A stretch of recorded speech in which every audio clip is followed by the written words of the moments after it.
परमपिता परमात्मा पूर्ण ब्रह्म सर्व सृष्टि रचनहार कबीर परमेश्वर जी की असीम रजा से आप सभी पुण्यात्माएं परमात्मा की महिमा सुनने के लिए उपस्थित हुए।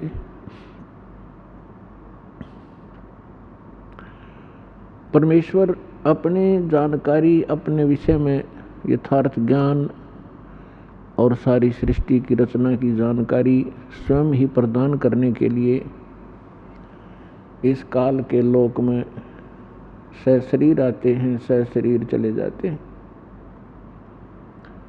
जैसा कि आप जी को बहुत बार सृष्टि रचना में बताया गया है कि आप सभी चींटी से लेकर हाथी तक जितने भी पशु पक्षी जलचर और जितने भी रंग से लेकर राजा मानव शरीरधारी प्राणी हैं, ये सभी उस परमात्मा कबीर जी की आत्मा हैं। और हमने अपने पैर पे आप कुल्हाड़ी मार रखी है अपनी गलती के कारण। फिर भी कहते हैं बच्चे गलती कर ही देते हैं, माता पिता फिर भी उनके लिए उनके बचाव का भरसक प्रयत्न करते ही रहते हैं जितना उनका सामर्थ्य होता है। पुण्यात्माओं, अभी आप बालक हो, बच्चे हो, इस ज्ञान में जिसमें आपको ये परमात्मा का यथार्थ ज्ञान होगा और आपकी आत्मा स्वीकार करेगी एक दिन के सचमुच ये स्थान ठीक नहीं। और जो ज्ञान दास बता रहा है ये किसी डूम भाट के गीत नहीं है या किसी सांगी कवि के बनाए हुए एक फॉर्मेलिटी के 2 श्लोक नहीं है। ये God given complete spiritual knowledge है जो स्वयं परमात्मा ने आके ज्ञान बताया है। इसके साथ साथ वो परमात्मा अपनी लीला अनुसार जो वो लीला किया ही करते हैं, सतलोक से आए और जिन महापुरुषों को वो मिले उनको सतलोक लेकर गए, उस स्थान पर लेकर गए जो हमारा मूल स्थान है, जहाँ आप और हम सभी रहा करते थे, आपका परिवार था। वहाँ पर सभी सृष्टि ऐसी ही है, ऐसे ही नर और नारी करके वहाँ सब बच्चे हैं, सारी सुविधाएं हैं। उसी की डुप्लीकेट नकल काल ने यहाँ कर रखी है।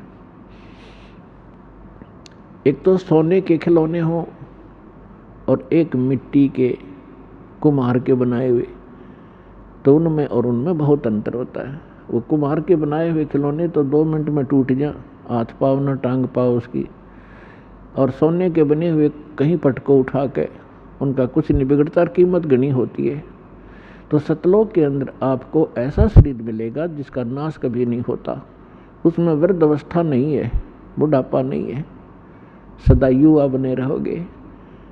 और जिन क्रियाओं को आप यहाँ करते हो,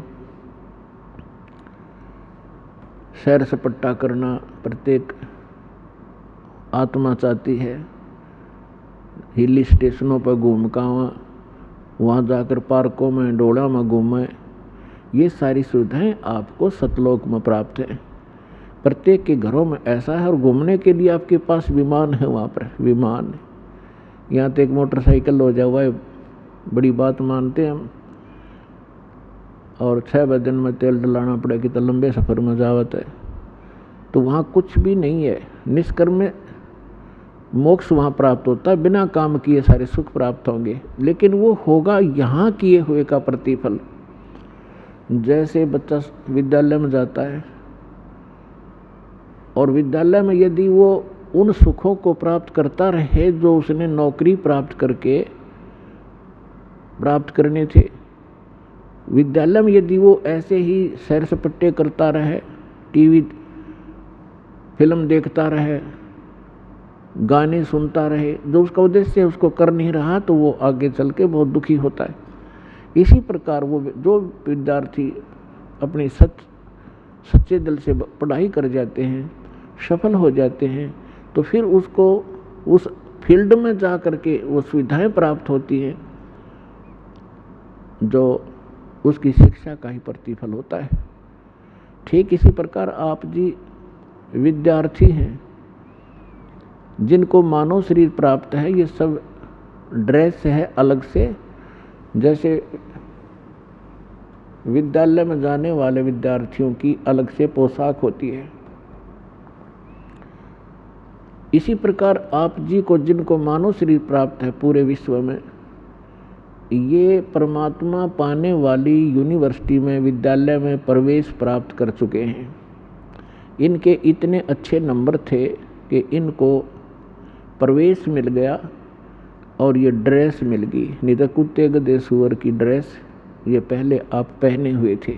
जिसको भी आज मानव शरीर प्राप्त है या कभी भी होता है तो उसका उद्देश्य भिन्न होता है, और उद्देश्य को छोड़कर वे यहीं पर कोठी बंगले कार, सांग सिनेमे, ताश खेलते रहते हैं, राजनीतिक गपौड़ मारते रहते हैं, तो विद्यार्थी फेल हो जाते हैं। और फेल होने के बाद फिर उनको कितना कष्ट होता है। और जो बच्चे पढ़ जाते हैं, शिक्षा ग्रहण कर जाते हैं अच्छी लगन लगा कर, आगे चलकर उनको बड़ा सुख प्राप्त होता है। इसी प्रकार आप विद्यार्थी हैं, इस दास के बताए अनुसार ये सिलेबस आप करते रहोगे, अपना दैनिक कार्य भी करते रहो, परमात्मा में विशेष रुचि बनाओ। ज़्यादा समय परमात्मा की महिमा सुनने और सुनाने में, मंत्र के जाप करने में, सुबह शाम और दोपहर की जो नित्य नियम बताए हैं उनके करने में ज़्यादा समय लगाओ। और जो कार्य आप कभी नहीं कर सकते थे और ना ही आप सोच सकते थे कि हमें ये सुविधा प्राप्त हो सकती है इस जीवन में, फिर ये परमात्मा आपको यहाँ के भी सुख देगा। लेकिन इन सुखों से आप परिचित कर दिए जाओगे कि इस सुख को प्राप्त करके परमात्मा में रुचि कम मत करना, नहीं तो आप फिर यहीं रह जाओगे। इसका बहुत भयंकर परिणाम आपको भोगना पड़ेगा। तो पुण्यात्माओं, आप बालक हो, आपको पता नहीं आप किस गंदे लोक में रह रहे हो। ये स्थान ठीक नहीं है।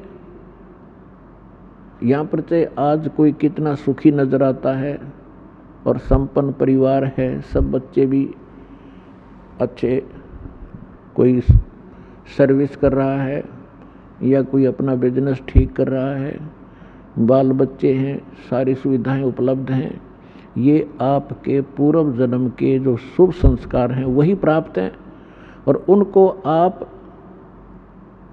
आराम से खर्च रहे हो। आपका बैंक बैलेंस है।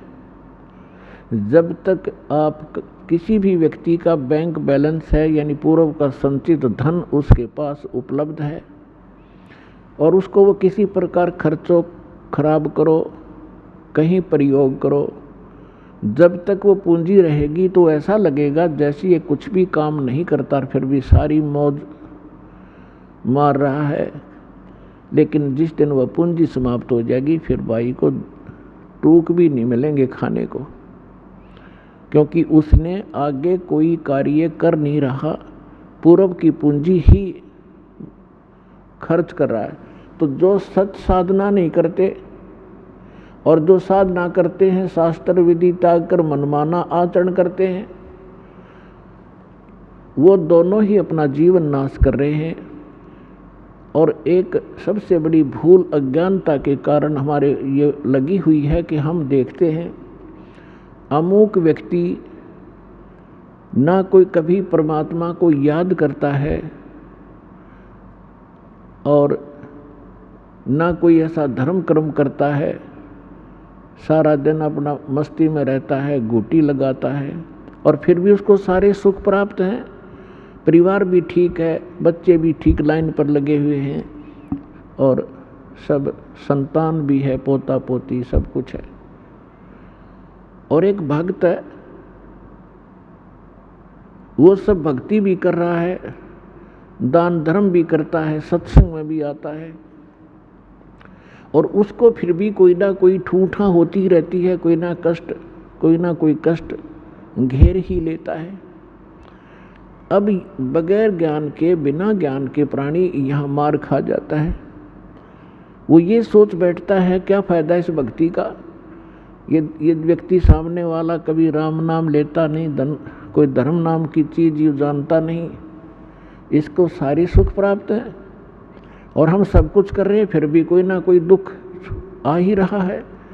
तो पुण्यात्माओं, इस ज्ञान को आधार बनाकर जीना जो भगवान ने बताया है। उस प्राणी जो सुखी है कभी भगवान याद करता नहीं, ना कोई धर्म करता है, शराब भी पीता है और भी सारी बकवाद करता है, और फिर भी आपको सुखी नजर आता है। उसकी पूर्व जन्म की बैटरी चार्ज है और वो घनी चार्ज कर रहा है, पिछले जन्मों में घने पुण्य दान किए हुए हैं। तो परमात्मा किसी का कुछ रखता नहीं है, जिसने जैसा किया है उसका फल पूरा ही देता है। अब जैसे इन्वर्टर की बैटरी चार्ज कर रखी है, आगे चार्जर हटा दिया या चार्जर लगा रखा है तब बिना लाइट के प्लग में बगैर विद्युत के कनेक्शन नहीं जिसमें ला रखा हो, तो वो है जो शास्त्र विदिताक्रमण माना आचरण करते हैं, वो अपना चार्जर उनमें ला रहे हैं जिनमें लाइट नहीं है, बिजली नहीं है। नकली पंथों और संतों के पास गलत साधनाएं करते हैं, और जो बिल्कुल नहीं लगा रही चार्जर, साधना करते ही नहीं, वो फिर भी सुखी हैं, तो वो बैटरी चार्ज है उनकी। और जो नकली स्थान पर प्लग जिसमें बिजली है नहीं उसमें प्लग लगाए बैठे हैं और वो भी सुखी महसूस करते हैं अपने आप को, क्योंकि उनकी भी बैटरी अभी चार्ज है, लेकिन वो चार्जर ठीक नहीं है। और जो नहीं लगा रहे वो भी ठीक नहीं है। जब तक उनके पूर्व जन्म के पुण्य चलेंगे तब तक तो वो सुखी नजर आएंगे, और जब शुरू होगा पाप का दौर, कैर पे कैर टूटेंगे उनके समझ में नहीं आओगी अब बन क्यों कर गई, हमारे साथ क्या बन गई। तो भक्तों को इस बात को ध्यान रखना चाहिए कि परमात्मा, यदि आपको कोई कष्ट भक्ति करते करते भी हो रहा है, एक आध अनजान भक्त कहता है जी मैंने पाठ भी करा दिया, ज्योति भी बोल दी, सारा भक्ति भी कर रहा हूँ, 1 साल हो गया है और फिर भी मुझे ऐसा हो गया, मेरी भैंस मर गई, कोई लाभ नजर आ नहीं रहा। अरे भले आदमी, यह भी कोई बात कही आपने, तो बिना समझ का आदमी ये बात कर सकता है व्यक्ति। जैसे सर्दी के मौसम में आपको सलाह दी गई अपने माता पिता के द्वारा, बेटा स्वेटर पहन लो, जराब पहन लो, जूते पहन लो, और सर्दी ज़्यादा है। अब जराब भी पहन रखी हैं, जूते भी पहन रखे हैं, कमीज मोटा पहन रखा है और स्वेटर भी पहन रखी है, और फिर भी सर्दी महसूस हो रही है।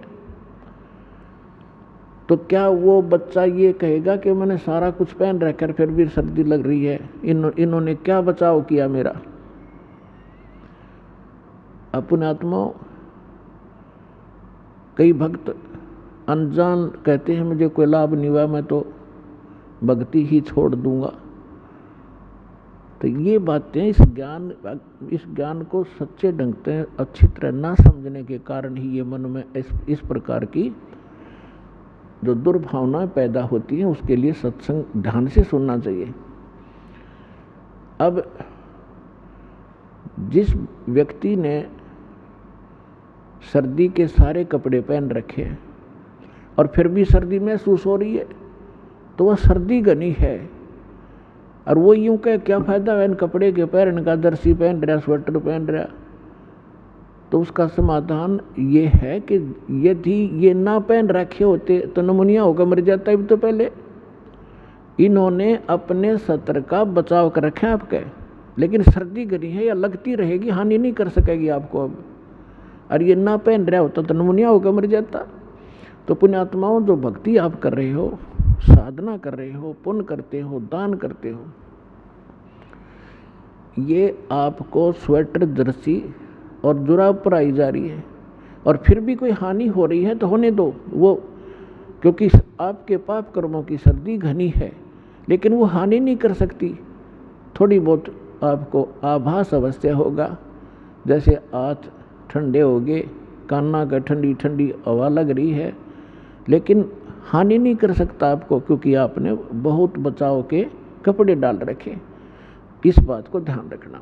और दूसरी बात ये है कि कबीर परमेश्वर जी कहते हैं हमारा दिल डांटने के लिए, दिल डांटने का मतलब इस मार्ग पर स्थिर रखने के लिए और यथार्थ ज्ञान बताते हैं। कबीर सुख के माथे पत्थर पड़ो, जो नाम हृदय से जावे, बलिहारी उस दुख के जो पल पल नाम रटावे। अब परमात्मा कहते हैं इसे सुख के आग लगे भाड़ में जावे, जिस तो भगवान की भूल पड़े, आपका नाम याद ना आवे परमात्मा, ऐसा सुख मत देना। और बलिहारी व दुख के जो पल पल नाम रटावे। पुण्यात्माओं देखो, हमें अभी तक ज्ञान तो कह भी नहीं था अध्यात्म मार्ग का। वैसे अपनी परंपरागत साधनाएं पुण्यात्मा किया ही करते हैं, वो डट नहीं सकते, रुक नहीं सकते, उनकी आत्मा में इतनी तड़प होती है।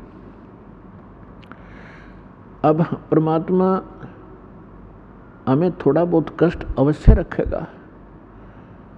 यदि आपको सर्व सुख यहाँ प्राप्त होगे तो आप वही हो जो सर्व सुख को सतलोक में ठोकर मार के आगे। और फिर कुछ दिन में यहाँ भी भूल पड़ जाएगी, सारे ठाठ हैं, कोई दिक्कत नहीं आई, और वो जो लगन लगाना चाहते हैं सतलोक में की कसक बनाना चाहते हैं, वह भूल पड़ जाएगी। तो आपको थोड़ी बहुत जो तकलीफ हो रही है उसके दो कारण समझना। एक तो ये समझना कि हे परमात्मा, आपकी शरण में और आपकी भक्ति करते करते और ये दान धर्म करते करते भी मुझे कष्ट हो रहा है। आपकी शरण में ना होता तो ना जाने के बिजली गिर जाती मेरे घर के ऊपर, मेरे शरीर के ऊपर। और ये सत की सत मानना। कुछ भक्त क्या होते हैं जो 1-2 वर्ष साधना कर लेते हैं, 5-6 महीने नाम ले लिया, 5-4 महीने फिर छोड़ छाड़ गए। गलती तो उनकी अपनी होती है, क्योंकि मर्यादाहीन हो जाने से परमात्मा की पावर जाना बंद हो जाती है। जैसे आपने कनेक्शन ले लिया बिजली का और किसी भी कारण से आपका कनेक्शन कट गया तो पावर आपके घर पे है ही नहीं, और फिर आप यो को कोई लाभ नहीं हो रहा। लाभ कैसे होगा जब कनेक्शन कट गया? कैसे मोटर चलेगी, कैसे चक्की आटा पीसेगी, और कैसे बल्ब जलेंगे आपके? तो उसके लिए है कि कनेक्शन पुनः सुचारू करवावे। यदि क्योंकि परमात्मा को मालूम था कि जब ये सच्चा मार्ग शुरू होगा उस समय काल ने इतनी ऊट पटांग रीतियां बना दी होंगी, परंपराएं बनवा दी होंगी, बनवा दी जाएंगी उसके द्वारा, और फिर भगत के लिए वो परंपराएं बाधक होती हैं। जो सांसारिक रीति होती हैं वो भगत के लिए बाधक होती है, उनसे उल्टा हटना पड़ता है। और हमारे समाज के अंदर वो इतनी घर कर चुकी होती हैं तो भक्तों के लिए वो बाधक बन जाते हैं समाज के व्यक्ति। और किसी ना किसी कारण से, कोई मजबूरी से, कोई अनजानपने में, तो आपकी मर्यादा भंग हो जाती है। उसके लिए सुविधा दी है कि आप हृदय से पुकारो और फिर आगे ऐसी गलती ना हो, समाज से संघर्ष करो, लड़ना नहीं है। अब वो आपकी बात नहीं मानते हैं तो आप भी उनकी मत मानो भक्ति मार्ग में, और बाकी जो कोई सलाह अच्छी देता है संसारिक कार्यों की, उसको स्वीकार करो। तो उस कारण से आप किसी ना किसी कारण से मर्यादा भंग हो जाती है तो आपको हानि होना प्रारंभ हो जाएगी। और आम व्यक्ति ये सोचेगा इसने नाम भी ले रखा है, इसका फिर भी दुख हो गया। वो दुख उसके कारण भी हो सकता है कि नाम खंडित हो गया, परमात्मा का प्रोटेक्शन आपके सिर से हट गया, तो काल तो फिर लठ लिए खड़ा है, कभी ठोक देगा। तो हमने सबसे बड़ा इस मार्ग पर सफल होने के लिए परमात्मा की मर्यादा का पालन करना है। कबीर साहब कहते हैं, जब लग हंसा हमरी आना, काल लगे ना तुमरा बाना। परमात्मा ने कहा कि जब तक ये मेरा हंस, मेरी आत्मा मेरी मर्यादा में रहेगा, काल तेरा अटैक नहीं हो सकता। अब हम क्या करते हैं, जो दुखी हैं जो दुखी आत्मा है यहाँ आते हैं, उनको जो भी हम मर्यादा बताते हैं वो सहर्ष स्वीकार करते हैं, क्योंकि वह लुट पिट कर आते हैं। उन्होंने सभी देवी देवता जाड़ के देख लिए, उन्होंने सभी जंतर मंत्र करवा रखे हैं, और यहाँ आते ही सुख हो जाता है। तो फिर वो मर्यादा खरी रखते हैं, क्योंकि उनको मालूम है यदि मर्यादा भंग होगी तो वो कैर फिर टूटने लग जाएगा। और जो बीच बिचाला सा है, जो ना घने दुखी हैं ना घने सुखी हैं, और वो यहाँ आते हैं, नाम ले लेते हैं। परमात्मा का तो स्वभाव है, बिजली कनेक्शन मिलते ही कोई काम कर लियो सब डूंडा उठा देगी। और फिर वो लोग विचलित हो जाते हैं, क्योंकि ज्ञान संपूर्ण ना होने से, और कहीं लोकलाज में आकर फिर वो कोई ना कोई गड़बड़ कर ही जाते हैं और मर्यादा भंग हुई। देखो, दो कारण होते हैं। कई भक्त ऐसे होते हैं बार बार मर्यादा भंग करते रहते हैं, कोई हानि भी नहीं होती उनको, और कुछ ऐसे होते हैं मर्यादा भंग कर दी तुरंत उसको हानि होगी या मृत्यु हो जाती है या कोई और कष्ट भारी आ जाता है। उसका ये कारण होता है कि जो बार बार मर्यादा भंग भी कर रहा है, कोई हानि भी नहीं हो रही है, तो उसका अभी शुभ संस्कार पिछले चल रहे हैं। और जिसने मर्यादा भंग कर दी और मृत्यु होगी तो उसका संस्कार था मृत्यु का, और मर्यादा भंग होने से परमात्मा का प्रोटेक्शन हट गया और उधर से उसका वो समय आ गया। और यदि वो मर्यादा में होता तो वो समय वैसे कहा जाता मृत्यु का, उसको मृत्यु प्राप्त नहीं हो सकती। तो पुण्यात्माओं, ये थोड़ी सी सावधानी ये भी बरतो, घनी सावधानी बरतो कि हमारा नाम खंड ना हो। लोक लाज ना कीजियो निर्भय हो रहिए, ये मन साधों दीजिए तय गोविंद पाइए। परमात्मा कहते हैं लोक लाज ना करना अगर इस मार्ग में सफल होना है तो। हाँ, लोक लाज वो करो जो चोरी नहीं करे, उसमें लोक लाज माने, जारी नहीं करे, रिश्वत नहीं लेनी चाहिए, और झूठ नहीं बोला, किसी को ठगा नहीं, ये है लोक लाज करण की। लेकिन ये लोक लाज नहीं करे कि भक्ति मार्ग में बाधक हो। तो कबीर साहब कहते हैं कुलकर्णी के कारण ये हंसा गया बिगो, और तब ये कुल के कर लेगा जब तू चार पाया का हो। आज तो अपने कुल के लोगों की शर्म मान के मर्यादा भंग करके उनकी क्रियाओं को कर लेते हो, और फिर तुम चार पांव के पशु गधे कुत्ते सूअर बनकर गली में घूमोगे, तब वो तुम्हारा कुल तुम्हें क्या बचाव कर सकेगा। तो यहाँ कहते हैं लोक लाज ना कीजिए निर्भय हो रहिए,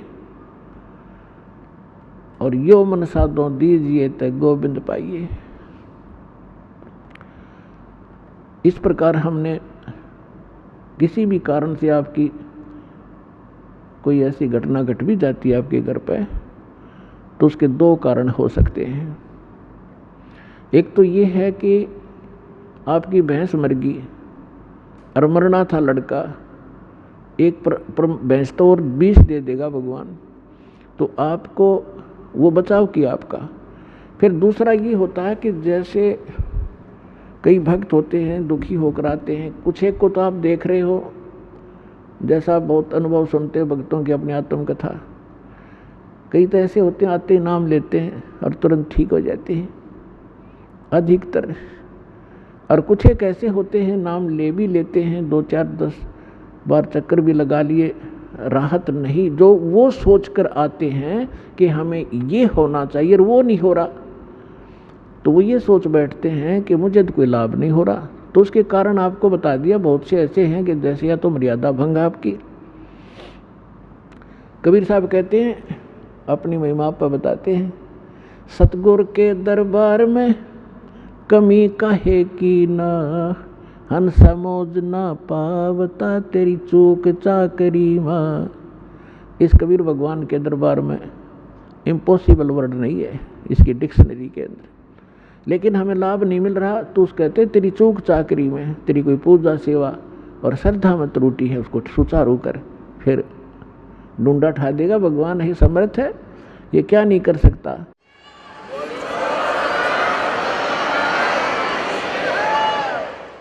एक झोपड़ी में रहने वाला एक जुलाहा, जो संसार उसको जुलाहा मानने थी, जाने थे। अब तो 10 पार खू हो गया, हमें पता लग गया तो लाल थे, भगवान थे। और जिसके द्वार पर 18 लाख व्यक्ति आ गए, जिसके सुबह का आटा घर में ना हो और उसके घर पर 18 लाख मेहमान आ जाए, चिट्ठी बाई इनविटेशन, और सबको फिर 3 दिन तक वो मोहन भोजन खिला रहे हैं। सब हलवा, पूरी, खीर, खांड और सूखा सीधा को ले जाता, ले जाओ खा लियो अपने घर पर जाके, और एक असर भी 1-2 दे रहे हैं। तो पुण्यात्माओं, वही समर्थ आज आपके साथ है। तो वो क्या नहीं कर सकता आपके लिए? तो परमात्मा कहते हैं सतगुरु के दरबार में, यानी परमात्मा के दरबार में।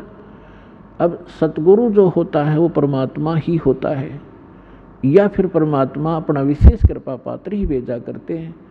तो वो कृपा पात्र जो परमात्मा का दास होता है, परमात्मा की सभी पावरों से युक्त होता है, उसको परमात्मा अपनी शक्ति देकर भेजता है। जैसे प्रधानमंत्री का कोई प्रतिनिधि हिसार में आ जाता है तो उसको वो अपनी बहुत सी पावर देकर भेज देता है, और हरियाणा स्टेट के लिए वो पर्याप्त होता है। जो उसको उसकी रिक्वायरमेंट होती है वो पूरी कर देता है 1 मिनट में।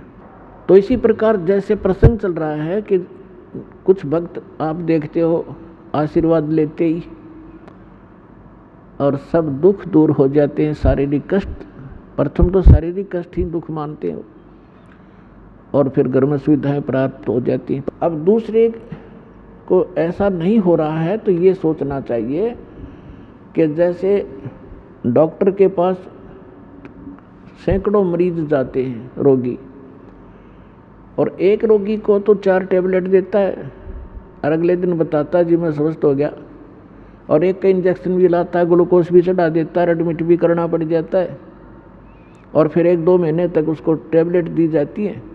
तो स्वस्थ करके छोड़ेगा डॉक्टर, क्योंकि उसको पता है ये रोग भयंकर है, ये 4 गोलियों से ठीक होने का नहीं है।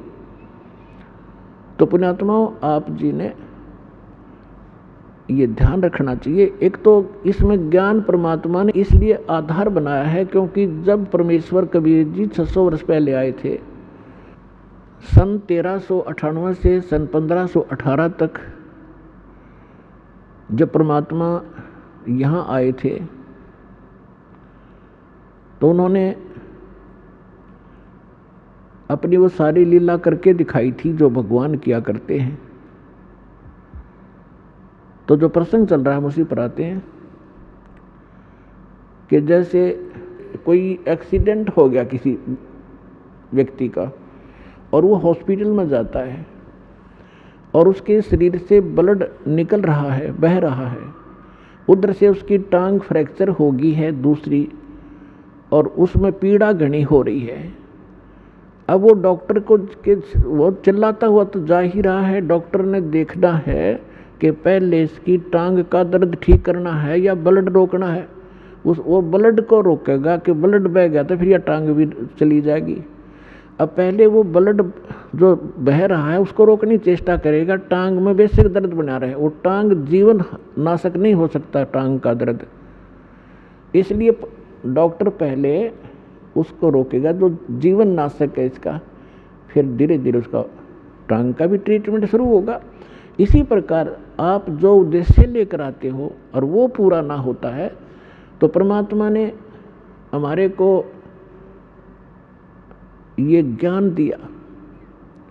जब परमात्मा 600 वर्ष पहले आए थे, 120 वर्ष रह के गए थे, सन 1398 से सन 1518 तक 120 वर्ष, तो उस समय 64 लाख शिष्य हुए थे परमेश्वर के, एक धानक के, जुलाहे के, झोपड़ी में बैठे निर्धन व्यक्ति के। अगर उसको झोपड़ी में जाकर आदमी देखा तो नहीं सोचा ये संत कहाँ से थे, गरीब मजदूर व्यक्ति है। अब जैसे आज टीवी चैनल बनवाए परमात्मा ने दिया है ये नॉलेज, आपके जो बुद्धिमान व्यक्ति हैं, भगत हैं, उनका तो यह बात समझ में पक्की आ जाएगी।